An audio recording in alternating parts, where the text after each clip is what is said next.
Bueno, buenas tardes para todos y todas. En primer lugar, agradecerle a la Secretaría de Graduados, a Rubén Arena como secretario por la invitación a participar, a Gabriela Russo como presidente del Consejo Profesional de Ciencias Económicas de Cava.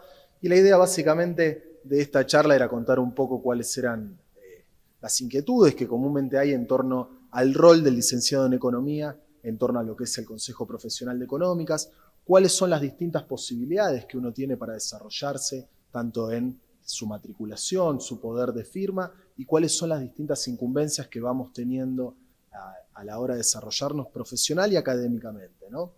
En muchos casos, usualmente se piensa el consejo profesional bajo una lógica más bien ligada a lo que es la contabilidad o a los contadores, que obviamente por número, por tamaño de matrícula, suele ser lo más representativo, pero es también interesante desmitificar algunos puntos de que el economista tiene un rol sumamente relevante y que tiene muchísimo para aportar y para robustecer todo lo que es la práctica profesional y en torno a lo que el Consejo Profesional también nos brinda. En este caso, es un placer presentarlos, quienes nos van a estar acompañando en esta jornada. En primer lugar a Jacqueline Rokovich, que es consejera por los licenciados en Economía en el Consejo Profesional de Cava, Andrés Di Pelino, que es el presidente de la Comisión APLE, de Actuación Profesional de los Licenciados en Economía, y a Daniel Miliá, que es profe de Mercado de Capitales acá en la Facu y es miembro de la Comisión de Estudios Económicos, en la cual yo también me desarrollo y soy autoridad en la misma. Así que bueno, básicamente después de las presentaciones, comenzar un poco con la charla y contarles un poquito los distintos insights que tiene que ver con el Consejo. Partiendo puntualmente de lo que estábamos charlando, Andrés, si nos podías comentar un poco cuáles son las distintas incumbencias, ¿no? ¿Cuál es el poder de firma que tiene un profesional de licenciado en Economía en torno al Consejo? ¿Cuáles son las cosas que podemos realizar? ¿Para qué tipo de trabajo nos vienen a buscar? Y contarnos un poco tu expertise profesional, dado que estás, si se quiere, en un punto nodal de lo que es la actuación profesional de nuestra comisión, ¿no? Bueno, muchas gracias, Julián. Me sumo a los agradecimientos a la Facultad de Ciencias Económicas, al Consejo Profesional, y celebro esta iniciativa, que me parece que va un poco dirigida tanto a nuestros graduados, jóvenes graduados, docentes de la casa que posean el título de licenciado en Economía. El Consejo Profesional, ahora Jacqueline, que es autoridad allí en el mismo, nos va a ampliar, pero yo quisiera, digamos, referirme a este punto que vos mencionás respecto a las incumbencias. Las incumbencias son, digamos, las áreas que le corresponden al título para el ejercicio profesional. Nosotros sabemos cuando egresamos de nuestra facultad que tenemos un diploma que cuenta con ciertas habilidades o que el Ministerio de Educación y la universidad que lo expide, digamos, da fe de que hemos adquirido una serie de conocimientos de orden académico, con prácticas profesionales y demás. Pero al momento de ejercer la profesión de licenciado en Economía, tenemos que mencionar que es necesario estar matriculado. Es decir, el ejercicio profesional requiere de una matrícula, así lo establece la ley. Nosotros tenemos en nuestro consejo profesional las 4 carreras que denominamos tradicionales: contador público, licenciado en administración, licenciado en economía y actuario, las 4 de ellas con sus respectivas matrículas. Y un economista, ustedes verán que se puede desempeñar en un área, digamos, variable, desde lo que es una formulación y una evaluación de un proyecto de inversión, lo que es el cálculo de determinación de una deuda, lo que es un estudio de demanda. Es decir, hay distintas áreas en las que podemos ejercer la profesión con esa matrícula, ¿no es cierto? Y esas incumbencias no son exclusivas de nuestro título, es decir, ustedes verán que no se superponen con otras incumbencias que tienen otros títulos. Y esto fue en la inteligencia de la ley al momento de ser sancionada, de evitar superposiciones, evitar confusiones, y que de alguna manera no nos pisemos los callos entre unos y otros. La Comisión de Actuación Profesional, que tengo en este caso, y esto circunstancialmente, el honor de presidir, es una comisión asesora. Asesora precisamente al plenario, al consejo, a los miembros que integran el consejo, a la mesa directiva, y la asesora en lo que refiere a la actuación profesional de los licenciados en economía. Entonces, y actúa al mismo tiempo también de enlace, de alguna manera, con la Federación de Consejos Profesionales, la Federación Argentina, la FACSE, donde tenemos también un organismo rector de la matrícula, que es el CENECO, que es el consejo emisor de las normas, ¿no es cierto? Que a su vez también, ustedes saben que todas las resoluciones técnicas son emitidas por la Junta de Gobierno de la FACSE. Es decir, la FACSE nuclea a todos los consejos profesionales de las 24 provincias, esto incluye a la ciudad autónoma, y es quien tiene la palabra final para emitir esas normas.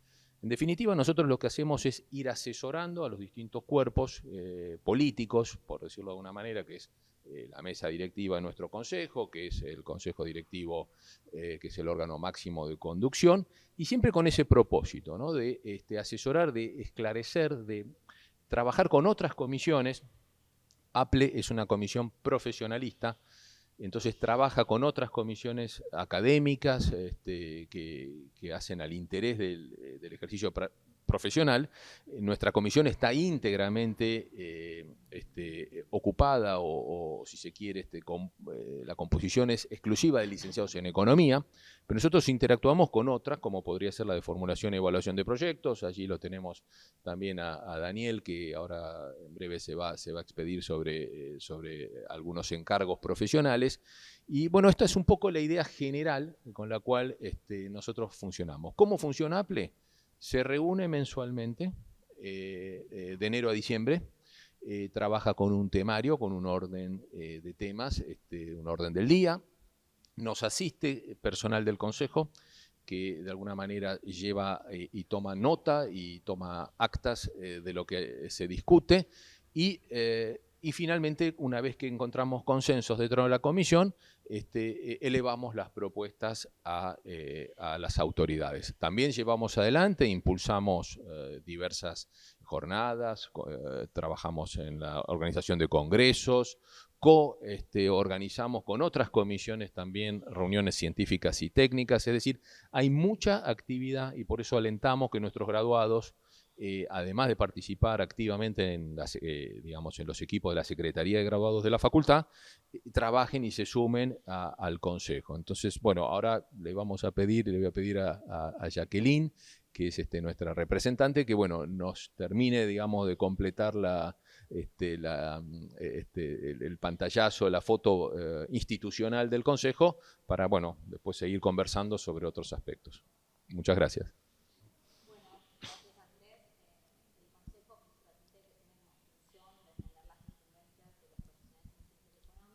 Y de realizar la profesión. A lo largo de estos años, estuvimos trabajando fuertemente en allanar todas las capacidades que tiene el Consejo, hacerlo más flexible, digitalizarlo, hacerlo online. Y bueno, esto ha generado beneficios para todos los matriculados y principalmente el Consejo tiene 50 comisiones científicas y técnicas que están orientadas a los desafíos o específicamente las aptitudes que tienen los profesionales y las vocaciones que tienen en especialización, ¿no? Hay distintas comisiones en relación a las de economía, como bien dijo Andrés, la de APLE, la de evaluación de proyectos de inversión.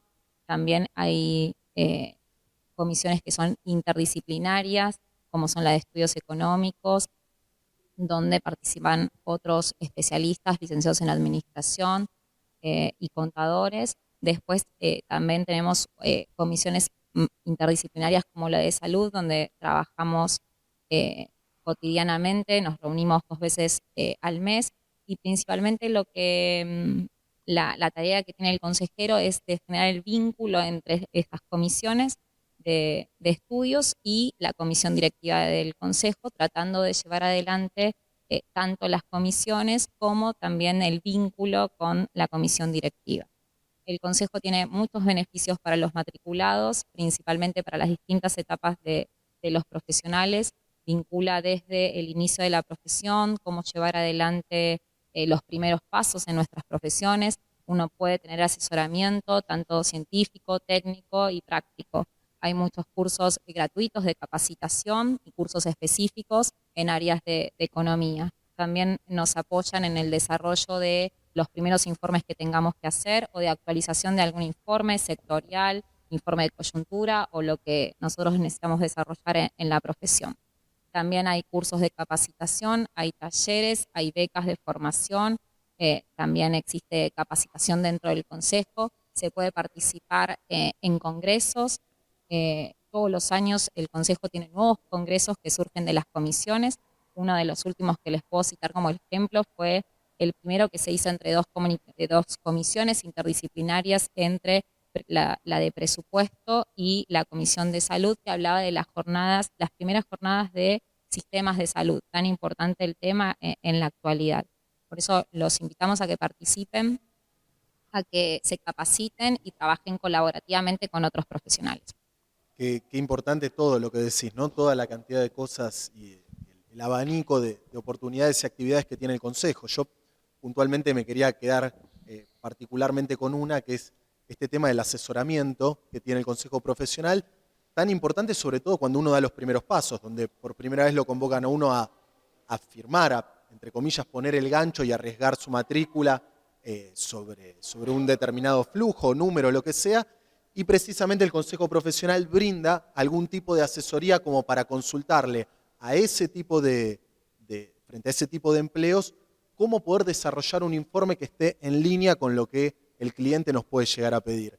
Y ahí quizás también, retomando lo que decía Jacqueline, y con una pregunta también para Andrés, que charlábamos en off antes de la charla, que es una de las incumbencias quizás más interesantes que también tiene el economista y que en muchos casos no se conocen, además de los típicos cálculos de demanda, de precios de equilibrio o de penetración de una firma, marcas, etcétera, y que tiene que ver como auxiliar de la justicia, ¿no? Un economista también se puede desarrollar, al igual que en muchos casos se conoce para el contador, puede ser un perito auxiliar de la justicia en determinados tipos de litigios, ¿no?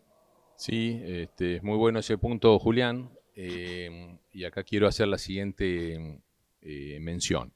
Históricamente, el Poder Judicial, en definitiva nuestros jueces, al momento de tener que nominar peritos, recordemos que el perito es un auxiliar de la justicia, es decir, el perito le va a dar al juez una opinión sobre un tema sobre el cual el juez no tiene por qué conocer de antemano. Es decir, en general son cuestiones muy específicas, las hay en todo orden, en tema de medicina, la hay en el tema ingenieril, el cálculo de una estructura en un edificio, el cálculo o la determinación del número que se ajusta a una demanda por algún pleito, algún litigio y demás.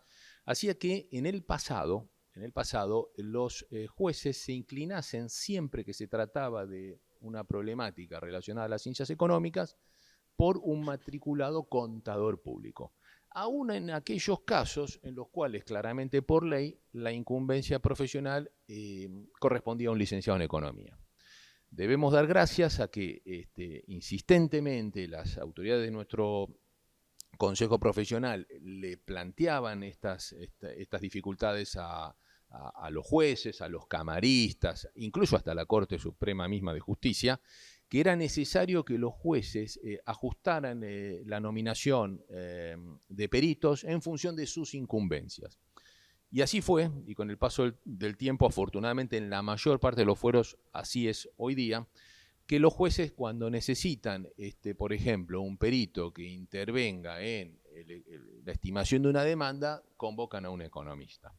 Mientras que si necesitan que haga el cálculo de, por ejemplo, una liquidación por un despido, convocan a un contador. Y así debe ser. Entonces ahí empezó lentamente nuestra matrícula a involucrarse en diversas pericias, tanto en el orden federal, en el orden provincial y demás. Y esto hizo que la matrícula sea absolutamente necesaria, es decir, es impensado que un perito pueda ejercer su rol, su cargo, si no está matriculado. De hecho, lo primero que le va a pedir el juez es presénteme la credencial del tomo y el folio de la matrícula, lógicamente. y por supuesto que y tenga la misma al día, ¿no? Porque también tenemos una dificultad, esto después seguramente Jacqueline lo pueda ampliar, que tenemos muchos casos de muchos profesionales que al graduarse se han matriculado y luego han dejado de pagar la misma. Y entonces allí no es que se pierde el tomo y el folio, porque en verdad el tomo y el folio es un libro, no se pierde, pero sí se pierde la posibilidad de ejercer la profesión y todos los derechos que corresponden y conllevan, digamos, al ejercicio profesional, lo cual, digamos, es una picardía. Entonces, también en relación a pericias, la garantía que tiene un juez es que cuando en este caso el profesional es un matriculado, está firmando con su tomo y su folio. Y con eso está dando un respaldo a ese dictamen, a esa opinión.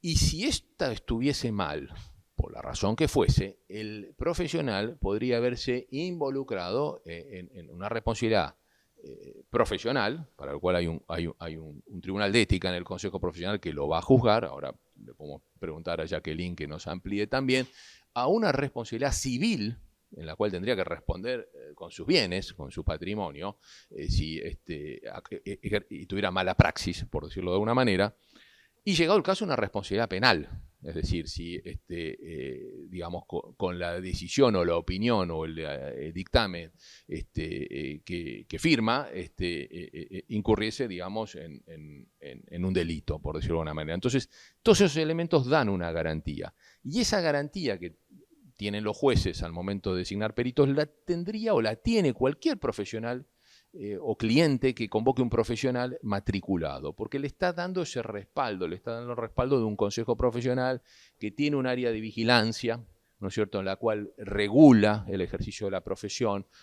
Las cosas no se pueden hacer de cualquier forma, y esto me parece que en un país como la Argentina y en temas de economía todos entendemos que es absolutamente delicado y crítico, y debemos, y los funcionarios gubernamentales licenciados en economía debieran todos también tener la matrícula, ¿no es cierto? Y esto me parece que es importante, y ahí sí hay todavía, creo yo, un camino por recorrer, en el cual lentamente vamos comprobando, y afortunadamente, que los funcionarios entienden esto, y hoy día, diría yo, en su gran mayoría están matriculados, ¿no es cierto?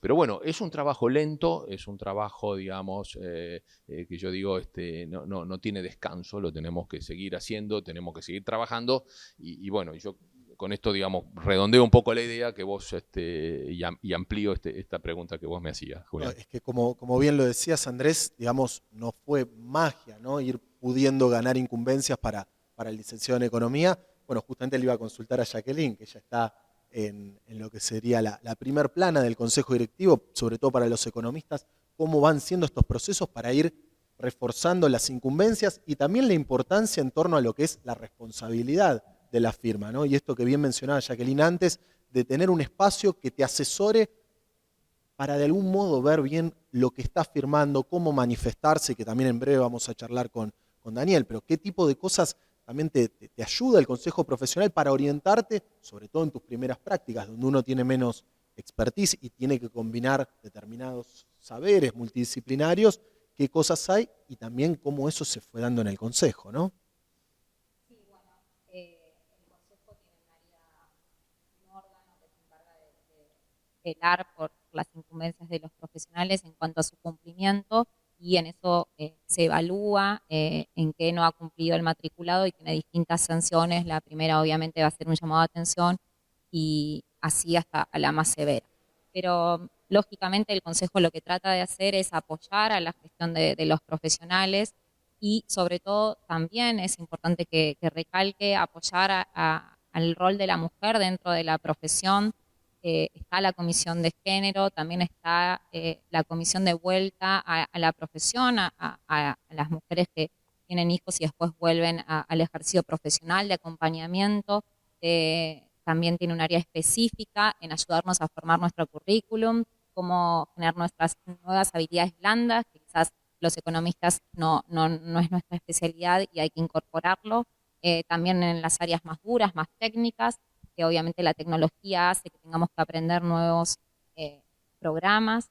Entonces el consejo va acompañando al profesional en todas las etapas Y al principio, fundamentalmente, lo beneficioso del consejo es que los 2 primeros años que uno se matricula, una vez que uno se ha recibido, no tiene costo la matrícula, tiene un beneficio exclusivo para los 2 primeros años de matricularse. Con esto quiere decir que apoya al profesional en sus primeras herramientas.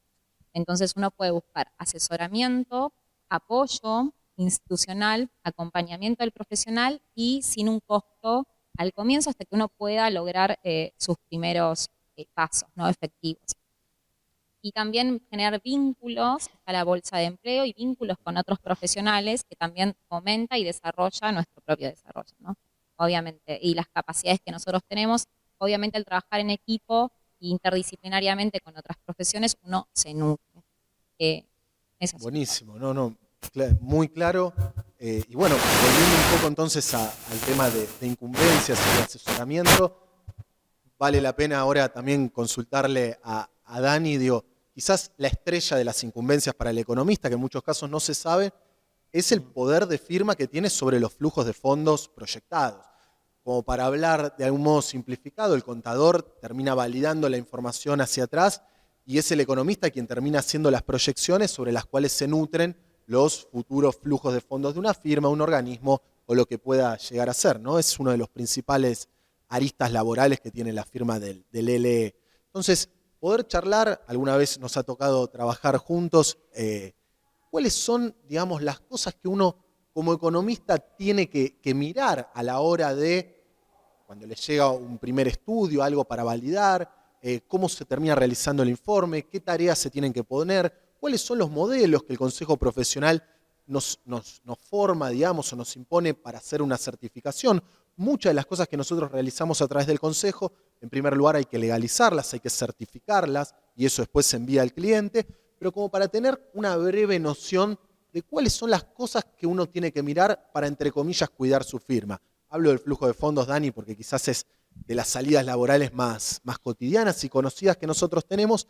Otro de los puntos que quizás en muchos casos no se saben, digo, uno a priori esperaría que eso lo firmase un contador, sin embargo la proyección es potestad del licenciado en economía. O sea, cualquier tipo de trámite validado tiene que tener la firma de un LE. Así que Dani, digo, contanos un poquito qué podemos ver en ese sentido, ¿no? Bueno, ante todo, quizás más primeramente para aconsejar al que recién se matricula, al que recién viene al consejo a ver este gran mundo nuevo, es cuánto vale nuestro trabajo, ¿no? Porque uno puede hacer una proyección, uno puede certificar 2 millones de modelos, pero una de las primeras cosas que quizás a todos nos va a pasar cuando empecemos es ¿cuánto cobro? Y en función a si es una consulta verbal, si es una movilización que tengo que hacer, un análisis de sector, o cuestiones como plantearon tanto Andrés, Julián en la diserción y Jacqueline. El Consejo tiene, entre otras incumbencias, la posibilidad de pautarnos a nosotros un honorario mínimo, que por supuesto no está a nivel de un primer paso como a los objetivos, por ejemplo, de trabajos más complicados como evaluaciones, pero sí nos permite ver, por ejemplo, cuánto es el valor de una hora para un trabajo que no necesariamente requiere una calificación muy alta. Por otro lado, también un valor hora para un trabajo que requiere una calificación mediana o efectivamente un valor hora para un trabajo que requiere de habilidades un poco más difíciles en cuanto al aprendizaje. Hoy, por ejemplo, en el Consejo tiene una evaluación para cada una de estas áreas, siendo el mínimo aproximadamente en 2.000 pesos y el máximo alrededor de 5.000, que por supuesto se va actualizando. Entonces, una de las primeras nociones que uno podría aprender como profesional recién iniciado es, tenemos una tabla para más o menos ponernos a decir, mi trabajo vale tanto, y aprender a defender el trabajo de uno y todo el estudio que uno tuvo que tener para llegar a ser lo que finalmente es y por el cual se va a recibir y desempeñar el resto de su vida. Después, una vez que uno ve esos valores de hora, algo interesante, que esto lo aprendí en el Consejo y Nobleza Obliga me lo enseñó Andrés, uno cuando empezaba hace como 10 años, me tocaron mis primeros trabajos y casualmente empecé evaluando, asesorando y me enseñó lo que era la tabla de honorarios mínimos. Entonces, uno cuando se inscribe al Consejo y tiene al día sus derechos de ejercicio de profesión, puede utilizar un aplicativo que sirve para obtener presupuestos. Entonces, ese aplicativo permite, de cierta forma, cuánto cotizar una evaluación de flujos, cotizar, ¿por qué no un análisis sectorial? Cotizar una financiación, cotizar, realizar una obra importante y ver qué mecanismos o vehículos hay para ponerla en práctica o fondearla. Y en cada uno de esos está especificado o subespecificado si la consulta va a ser verbal, si va a ser escrita, si por el contrario voy a tener llamadas recurrentes o no recurrentes, si por el contrario voy a tener que emitir un dictamen y si ese dictamen tiene que ser más oficial o no. Y en base a eso uno va poniendo complejidades. Dentro de una de las placas que van a ver que uno puede seleccionar distintas dificultades, alta o medio baja, para la elaboración de distintos resúmenes. Y finalmente la exposición es un presupuesto pro forma con el logo del consejo, con el nombre del profesional, en donde abajo uno puede ver la autenticidad de ese documento mediante un link y un código de descarga. Entonces uno podría pararse a un cliente y decir, mi trabajo vale tanto, o podría decir, mirá, mi honorario está estipulado de acuerdo al Consejo de Ciencias Económicas, el honorario mínimo que a mí me sugieren es tanto, y yo decido cobrarte esto. Entonces, tener una referencia de mercado es una de las principales, quizás, beneficios que tiene estar dentro del Consejo. El otro, quizás antes para aprender a evaluar flujo hace falta conocer gente. Yo cuando entré al Consejo, por ejemplo, lo primero que me llevé es, entrás, el edificio es lindo, tenés un café hermoso en donde hay gente que está ahí tomando algo y empezás a conocer personas. Después te das cuenta que hay comisiones, que hablaban los chicos, que podés entrar en unas comisiones y generar toda una red de contactos o networking bastante clave a la hora de conseguir recomendaciones. Uno en el oficio, un economista puede estar en relación de dependencia o ejercer su trabajo independiente, o puede ser ambas, pero de una u otra forma el contacto, la cercanía que te da el consejo, la forma de interactuar con los miembros, con colegas, te da una apertura a un mundo de trabajo y oportunidades que el recién graduado no puede dejar de lado. Y ahora, yendo a la pregunta inicial... Sí, muchas gracias por el utilitarismo, ¿no? Y el pragmatismo de la primera pregunta de cuánto cobrar en términos de honorarios. Era fundamental y es una de las cosas también más importantes que nos regulan. Y es cierto, precisamente ese tipo de certificaciones y de validez que te da el consejo, digo, la típica oblea que uno hace el clic y le puede mostrar a un cliente que efectivamente eso está validado, tiene un precio y está bueno saberlo. Así que muy interesante lo que estás mencionando. De hecho, yo hasta una vez es medio escéptico, digo, ¿el consejo lo actualizará? Y sí, permanentemente hay actualizaciones. Y uno también, que quizás uno a veces es tímido cuando se recibe, no estaré cobrando mucho. Y la verdad es que hay que hacer valer el trabajo de uno y lo que uno sabe. Bueno, y después yendo a todo lo que podemos hacer dentro del consejo, por experiencia personal, por ejemplo, me ha tocado evaluar negocios, evaluar marcas, ver estrategias de refinanciación de deudas que piden AFIP u otros organismos, y todo tiene que estar certificado. Y de nuevo, certificamos todo y ahí es donde viene todo lo que aprendimos en la facultad, ¿no? Hasta qué punto un supuesto deja o sigue siendo supuesto, ¿no? Porque ahí ya no es solo aprender a hacer un modelo que hemos visto mucho, sino que quizás si digo, doy por válido un supuesto y si después termino en el tribunal de ética, y los tengo que ver en situaciones quizás más penosas y no en esta charla. Bueno, y en base a eso, uno dice, ¿cómo escribo? ¿No? Lo primero que se me viene a la mente. Sé hacerlo, sé armar un flujo. ¿Cómo escribo? El consejo tiene modelos. El consejo dentro de la página van a encontrar infinidad de modelos para cada caso. Precios de transferencia, evaluación de flujos, informes para determinados emprendimientos, emprendimientos que pueden ser de cualquier tipo de economía real. Hay incluso modelos para determinar valor de derivados financieros. Cuando uno hace trabajos de consultoría o para calificadoras de riesgo, de hecho uno puede evaluar que el riesgo de un determinado activo es tal, y el modelo que se usa no es algo que escribí yo o que escribimos cada uno de nosotros. El consejo nos promueve modelos a los cuales nosotros podemos poner nuestro tinte personal, pero nos da una guía. Dentro de las placas, que de hecho van a poder ver, todos los que visualicen esta conferencia van a ver una modelización desde donde se descargan hasta un modelo a partir del modelo Proforma que armé para una empresa, en donde van a ver que es más o menos seguir la misma línea, y ahora hablamos de la evaluación. Ese modelo nos va a permitir dictaminar si estamos calificados o estamos pensando que esa evaluación es certera, pero también nos va a permitir decir, bueno, mira, esta evaluación, esta opinión, este juicio crítico como profesional puede tener ciertas reservas. Exactamente. Entonces, en esas reservas es donde uno puede poner, mira, esto es así y es plausible si se dan determinados supuestos, o si la economía no pasa a cierto estado, o si la tasa, el tipo de cambio, el nivel de proyección de ventas no sube o baja por debajo de cierto margen, de manera de cubrirnos. No toda la manifestación es siempre sin observaciones, o sea, vos precisamente al proyectar, al poner escenarios, decís que esto puede ser válido siempre y cuando esto, ¿no? Exactamente. ¿Y de dónde sacar los datos, ¿no? En una proyección? Por ejemplo, van a ver, por caso en las placas, una proyección que hice para presentar en la que era la Secretaría de Energía, en donde las empresas tratan de ver su valor de precio de venta y que este sea autorizado. Entonces, uno va construyendo, de acuerdo a los datos que nos dan, nuestros flujos de ingresos, el flujo de egresos, va teniendo un resultado bruto, va viendo la implicancia impositiva que puede llegar a haber y va construyendo un flujo de caja, un cash flow. Y a partir de ese cash flow, uno dice, bueno, lo vamos a destinar a pagar determinadas deudas, a generar un ahorro. Y en esto es clave bastantes cosas, porque digo, ¿qué intereses estoy defendiendo? Si la firma a la cual estoy representando quiere ver incrementado su markup, quiere actualizar su precio, por ejemplo, con el Estado Nacional, y a mí me paga la firma, yo tendría que defender los intereses de esa firma, obviamente bajo un juicio crítico y profesional. Entonces, ¿cómo poder, no vamos a decir inflar, pero cómo poder monetizar una propuesta? Bueno, y ahí es donde viene todo lo aprendido. Digo, ¿dónde puedo ver un sendero de tipo de cambio? Digo, creo que ninguno acá podríamos animarnos a ver cuánto va a estar un cambio contado con liquidación mañana. Podríamos usar el mercado de futuros de dólar. Quizás uno no sabe cuánto va a crecer la economía el trimestre que viene, si es que crece.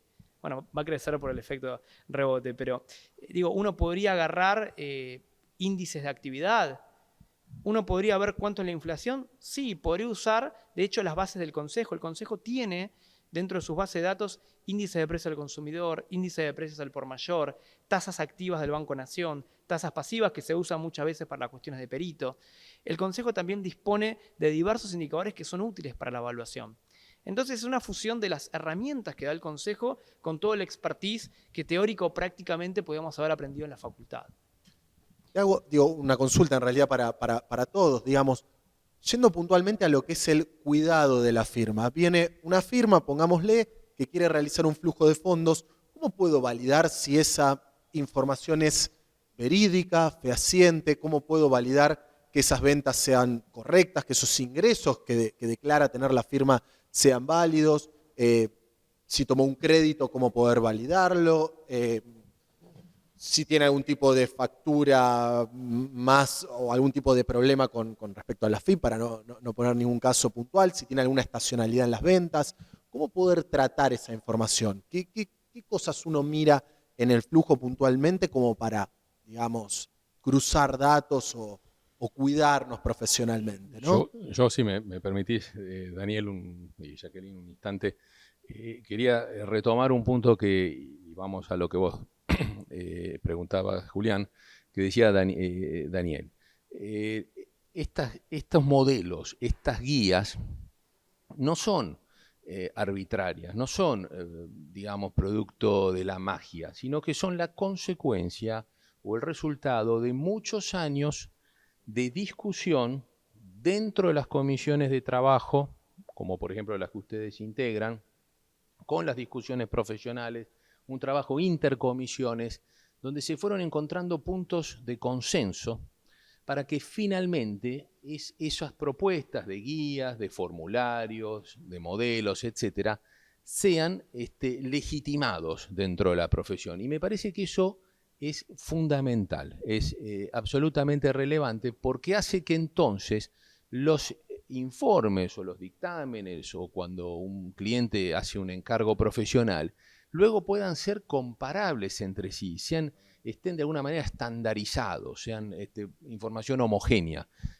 Al mismo tiempo también Daniel mencionaba información económica. El Consejo tiene un informe de coyuntura que está elaborado y se presenta mensualmente por profesionales altamente capacitados, ¿no es cierto?, que le dan también la tranquilidad a los profesionales al momento de firmar, que es la preocupación, bueno, y firmo y no firmo. Bueno, eso es siempre un dilema, es en todas las profesiones. Un arquitecto un ingeniero civil, ¿firma o no firma la estructura de hormigón de un puente? ¿No es cierto? Tiene que estar muy seguro de lo que está haciendo. Un médico, ¿firma o no firma un tratamiento? Bueno, acá nos pasa lo mismo, porque esta información después la pueden utilizar terceros. Y si esos terceros se vieran damnificados por mala praxis o incluso hasta por una acción, digamos, dolosa, por decirlo de alguna manera, es un problema muy serio. Ahí hay que distinguir lo siguiente. El profesional en ciencias económicas, como economista, como cualquier otro profesional, va a trabajar y va a tener lo que se denominan los papeles de trabajo. ¿No es cierto? Esos papeles de trabajo los conserva. Son de él y tiene que conservarlos por el término de 5 años, no pudiéndose deshacer de ellos. Esos papeles de trabajo son los que van a validar lo que Daniel mencionaba, es decir, al momento de yo firmar. Él va a trabajar con su puesto, por supuesto, que es información primaria que le va a suministrar la organización. Luego él va a generar información secundaria, que la va a poder hacer gracias a que tiene toda una expertise, tiene unas ciertas habilidades, tiene un título para ejercer la profesión y está matriculado, ¿no es cierto? Y está matriculado. Bueno, ahí está toda la experiencia que él le pueda poner y por eso el consejo profesional es fundamental en brindar toda esta, digamos, este soporte, esta ayuda, este acompañamiento, porque él tiene que estar recontraseguro y cualquier profesional que firme un dictamen de qué es lo que está firmando y va a tener que hacer allí los alcances, definirlos, si corresponde a aclaraciones previas, ¿no es cierto? Es decir, aclarar previamente a la opinión qué es lo que hizo, qué es lo que consideró, darle el marco teórico, fijar claramente objetivos generales, objetivos específicos, si los hubiere, para después finalmente, ¿no es cierto?, con el alcance y con el resultado y la labor en la que va a definir y va a explicar qué es lo que hizo, porque en esos informes hay que explicar, y los modelos así lo establecen, qué es lo que se hizo, en qué orden, para llegar entonces sí al dictamen, a la opinión. Y ahí va lo que vos mencionabas, bueno, va a ser tal opinión en tal sentido, tal otra, etcétera. Pero, por ejemplo, cuando uno hace un informe de una formulación, una evaluación del proyecto, uno asesora al inversor, en definitiva, ¿no es cierto? Es decir, la decisión es después del inversor. Y si allí hay que considerar cuestiones que hacen una distribución de probabilidades y haya que ponerlas estas en el informe y calcular incertidumbres, riesgos y un montón de otras cosas, el profesional las tiene que poner, pero tiene que dejar salvaguardar su firma diciendo, bueno, esta es mi opinión. Luego después el inversor finalmente hará su decisión. Y así va a ocurrir con todo, es decir, como el perito al juez. El dictamen pericial es no vinculante. El juez luego puede apartarse de la pericia, lo tiene que fundamentar, ¿no es cierto? Pero puede hacerlo. Es una opinión, es un asesoramiento, ¿no es cierto? Y me parece que es muy importante lo que está mencionando Daniel, porque ahora sí, con tu pregunta, digamos que iba, bueno, yo vi que apuntabas a información primaria e información secundaria. ¿De dónde, cómo me cubro? ¿Dónde? Bueno, entonces ahí, bueno, quería hacer esta pequeña digregación, pero bueno, les devuelvo la palabra a ustedes para que completen el análisis. Que pedirle, ¿no? Esta idea de cómo me cubro, qué le pido, qué declaración jurada, IVA, ganancias, ¿qué hago? ¿Cómo cruzo? Pueden pasar dos cuestiones cuando uno empieza a evaluar flujos, ¿no? Los ingresos son tanto o más importantes que los costos, porque, a ver, me ha pasado, por ejemplo, una experiencia donde las ventas sean todas facturadas. ¿Qué quiere decir? Entonces uno puede extrapolar la venta a partir de una declaración del IVA. Si bien hay diferentes alícuotas del IVA, si tomamos la alícuota clásica, uno diría, bueno, si esto fue el 21%, tanto habrá facturado. Entonces, a partir de ahí no habría problema. Ahora, ¿qué pasa cuando una empresa, una firma, quien sea, un particular, tiene ventas no registradas, ¿no? Y de eso incluso depende la evaluación. Entonces, dentro de los modelos que tiene el Consejo, hay un párrafo que dice, bajo la información provista por la persona. Claro. Es decir, la persona me da un Excel donde dice, yo vendo esto, me lo guardo, pongo las aclaraciones pertinentes y veo que el flujo tiene cierta sostenibilidad, uno podría poner ciertas reservas para afirmar eso. Ahora, ¿qué pasa con los gastos o con los costos? Acá viene una cuestión clave. Ahí cuando uno empieza a tratar de estimar costos o gastos, la AFIP, por ejemplo, dispone, dentro de todos los servicios que dispone, de un ítem especial que es Nuestra Parte. Es un servicio bastante fácil de entender y usar, que también lo pueden estimar el costo mediante las declaraciones de IVA, pero como hay cosas que facturan personas que no están dentro del régimen general, a veces no todas las declaraciones de IVA sirven para estimar todos los tipos de costos. Entonces, dentro del servicio Nuestra Parte uno puede darse una idea y comparar la erogación total que tuvo una firma en un determinado ejercicio económico respecto a las declaraciones de IVA y ver si hay disidencia. Entonces, plantear a la empresa, mirá, en este sistema tenés tal erogación, pero en tus declaraciones tenés esta otra. Y hacer un trabajo quizás multidisciplinario, porque es el dueño de la empresa explicándome su know-how del negocio, su flujo, junto con el contador. Y tratar de hacer un informe en donde la firma de uno no esté en peligro, pero a la vez también se refleje el verdadero valor de la firma si es que tiene alguna estructura contable que le sirva para medir en forma distinta de lo que se llamaría la contabilidad tradicional. Entonces, todas estas cuestiones tienen que verlo un economista. Es decir, si uno tiene que estimar un flujo o sobreestimar o subestimar un flujo, ¿vale la pena tocar eso o se puede jugar con alguna proyección de tipo de cambio? O en vez de decir que hay ventas no registradas, podríamos generar, bajo ciertos supuestos, alguna proyección de crecimiento del negocio o del tamaño del mercado. Y lo mismo con los costos, tratar de ver salidas posibles frente a la posibilidad de que me puedan llegar a algún aviso, un llamado de atención o alguna suspensión de la matrícula. El mundo de la evaluación, e incluso hasta de los análisis sectoriales, digo, si hay un sector, me encargaron por ejemplo un análisis sectorial de autopartes en la pandemia, ¿no? Todo este tema de movilidad sustentable.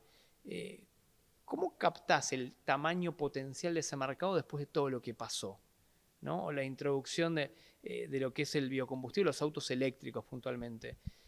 Toda esa innovación de mercado tiene supuestos bastante fuertes. ¿Cómo hacerlo? El Consejo provee de instrumento. Ahí es donde también vamos a tener que bucear en otras fuentes de datos, en fuentes de datos secundarias.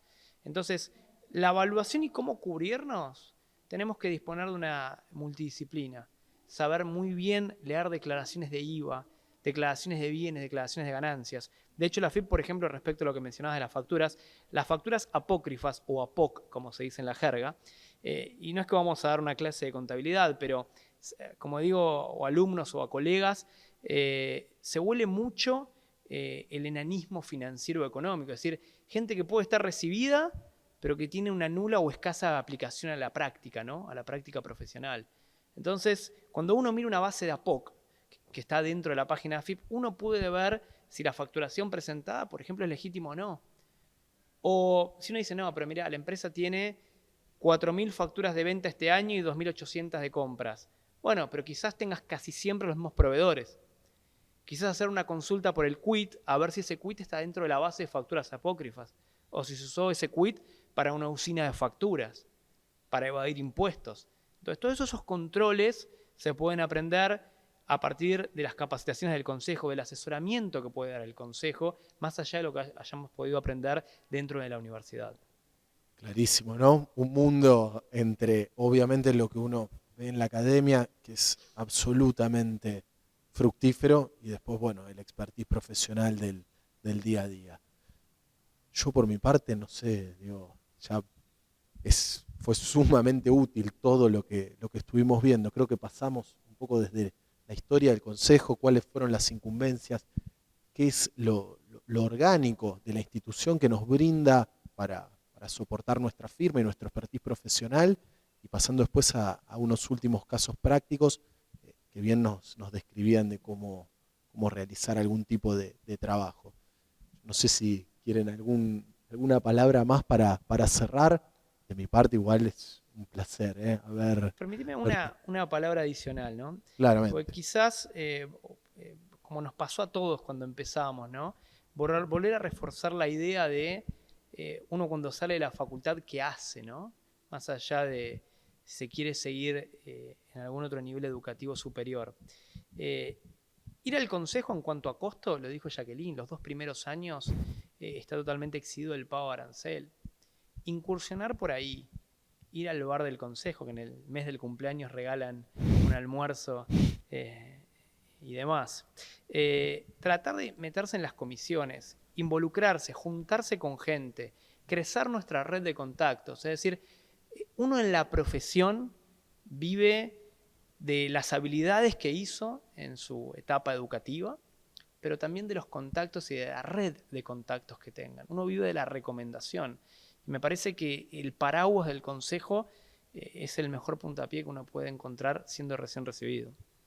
Y hay que también tener en cuenta que no solamente es para el profesional independiente, sino aquel que tiene una carrera dentro de organizaciones por ahí internacionales, multinacionales o empresas de primer nivel, porque también nos acompañan en cómo debemos acompañar nuestro desarrollo profesional dentro de esas compañías. Así que no solamente es para los independientes, sino también para los que trabajan en relación de dependencia. Inclusive los que están en el sector público también. Aún incluso aquellos que, por ejemplo, si trabajasen en AFIP, ¿no es cierto?, no pudiesen utilizar en la firma la matrícula, pero sí pueden utilizar todos los beneficios que les da el Consejo. ¿No es cierto? Esto ya es el único caso, digo, donde regiría, entre comillas, digamos, alguna contraposición de intereses, ¿no es cierto? Es decir, un profesional que está en la administración pública no podría estar del otro lado del mostrador asesorando a un cliente que va, por ejemplo, en contra de la administración pública, claro. Pero así todo, como dice Jacqueline, es para los independientes, para la relación de dependencia, pública, privada y demás. Yo creo que ha sido por demás interesante, bueno, agradecer nuevamente la oportunidad y creo que esta puede ser la primera charla de otras, que ¿Por qué no? veremos qué interés esto despierta en nuestros graduados y estamos a disposición. La primera de tantos más encuentros seguramente para los licenciados en Economía, así que enorme el agradecimiento, Jacqueline, Andrés, Daniel, esperamos que sea el primero de unos cuantos más que tengamos para el resto de la profesión. Muchísimas gracias a todos. Muchas gracias.